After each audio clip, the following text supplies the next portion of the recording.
If you follow AI news at all, you've probably heard about something called the alignment problem.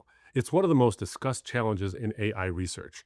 How do we make sure that as artificial intelligence grows more powerful, its values stay aligned with human values? It's a practical concern. We don't want super intelligent systems optimizing for goals that harm us. But here's what I find fascinating. Buried inside this technical problem is a profound philosophical question that most researchers don't seem to notice. The very fact that we're worried about aligning AI with human values suggests something remarkable, that we believe objective values actually exist. And if they do, where do they come from? This is another thread I had to leave on the cutting room floor when writing Fake ID, but it's too important to leave there. So, what exactly is the alignment problem? In simple terms, it's the challenge of ensuring that AI systems do what we actually want them to do, not just what we told them to do. These aren't always the same thing. The classic thought experiment involves a super intelligent AI tasked with maximizing paperclip production. If it's powerful enough and single minded enough, it might convert all available matter, including human beings, into paperclips. It's not evil, it's just doing exactly what it was programmed to do, without any sense of the values we assumed it would respect. Now, that's an extreme example, but the principle applies broadly. As AI systems become more capable, the stakes of misalignment grow higher. If an AI achieves something like human level intelligence or beyond, we need its goals, priorities, and values to align with ours. But here's the question nobody seems to ask. Why should AI values align with human values? What makes human values the standard? When researchers talk about alignment, they're assuming something significant, that there's a way things ought to be. AI ought to respect human life. AI ought to promote human flourishing. AI ought not to deceive or manipulate. But notice what's happening here. We're not just describing how AI does behave, we're prescribing how it should behave. We're making moral claims. This reveals that we believe, at least implicitly, in objective moral values, not just preferences, not just cultural norms, but genuine oughts that apply regardless of whether any particular AI or human recognizes them. If morality were purely subjective, just a matter of opinion, then the alignment problem wouldn't really be a problem. We'd simply be trying to get AI to share our preferences the way you might try to get a friend to like your favorite band. But that's not how anyone talks about it. We talk about alignment as though getting it wrong would be genuinely bad, not just inconvenient, but morally catastrophic. So the alignment problem, whether researchers realize it or not, presupposes that objective moral values exist. And that raises a much deeper question: where do those values come from? This brings us to one of philosophy's oldest puzzles, famously articulated by David Hume, the is-ought problem.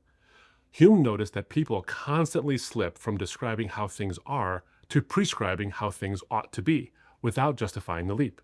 You can't derive an ought from an is. Just because something is a certain way doesn't mean it should be that way.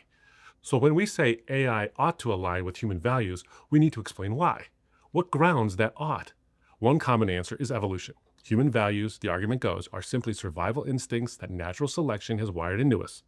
We value cooperation, fairness, and reciprocity because groups that had these traits outcompeted groups that didn't. Morality is just a useful fiction, a set of impulses that helped our ancestors survive long enough to reproduce. But here's the problem. If that's true, then morality isn't really moral at all. It's just instinct dressed up in fancy language. It's no different in principle from the instincts that caused insects to protect their colonies or wolves to hunt in packs. It's not morality, it's just survival of the fittest. And this creates a devastating problem for AI alignment. Think about it. If a super intelligent AI were to emerge, one that surpasses human cognitive abilities, that would look strikingly similar to an evolutionary leap. AI would become the new fittest.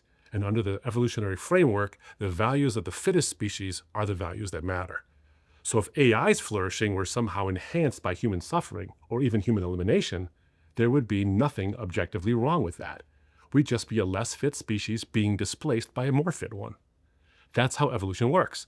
No species has an objective right to exist. There's only survival and extinction.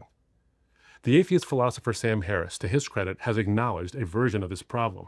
He calls it the value problem, and he raises the specter of what philosophers call a utility monster, a being whose flourishing is so great that it would justify causing immense suffering to lesser beings. If a super intelligent AI were such a monster, and if its thriving required our suffering, on what grounds could we object? on purely naturalistic evolutionary grounds? We couldn't. We'd just be the losers in a cosmic competition we never signed up for. But we don't actually believe that. When we say it's wrong to torture children for fun, we don't mean my genes discourage this behavior. We mean it's really wrong, objectively, universally, regardless of what any individual or culture or species happens to think. And we believe human beings have inherent worth that doesn't evaporate just because something smarter comes along. The alignment problem assumes this kind of robust moral realism. But where does that come from? Here's the answer I find most compelling.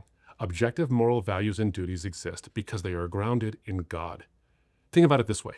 Morality is rooted in persons. Values don't float in the abstract. They're connected to minds, wills, intentions.